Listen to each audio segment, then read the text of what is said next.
પાટણ શહેરમાં આગામી ઉત્તરાયણના તહેવારને અનુલક્ષીને કાયદો અને વ્યવસ્થાની પરિસ્થિતિ જળવાઈ રહે તે માટે પોલીસ વિભાગ દ્વારા સતર્કતા દાખવવામાં આવી રહી છે.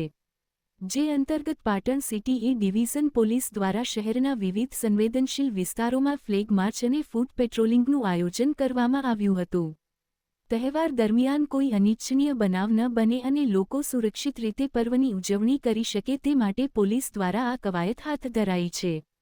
આ કામગીરી એ ડિવિઝન પોલીસ સ્ટેશનના પીઆઈ કે જે ભુવનની અધ્યક્ષતામાં કરવામાં આવી હતી. પોલીસ કાફલાએ શહેરના સંવેદનશીલ ગણાતા વિસ્તારો જેવા કે ખટકીવાડો અને બોકડી સહિતના વિસ્તારોમાં ફૂટ પેટ્રોલિંગ કરી સુરક્ષા વ્યવસ્થાની સમીક્ષા કરી હતી. ઉત્તરાયણ પર્વમાં શાંતિ અને સલામતી જળવાઈ રહે તેમજ શહેરમાં શિસ્તબદ્ધ વાતાવરણ જળવાય તે પોલીસનો મુખ્ય ઉદ્દેશ્ય છે. પોલીસ દ્વારા કરવામાં આવેલા આ ફ્લેગ માર્ચમાં મોટી સંખ્યામાં પોલીસ જવાનો જોડાયા હતા અને સ્થાનિક વિસ્તારોમાં રાઉન્ડ લગાવી પરિસ્થિતિનો તાગ મેળવ્યો હતો.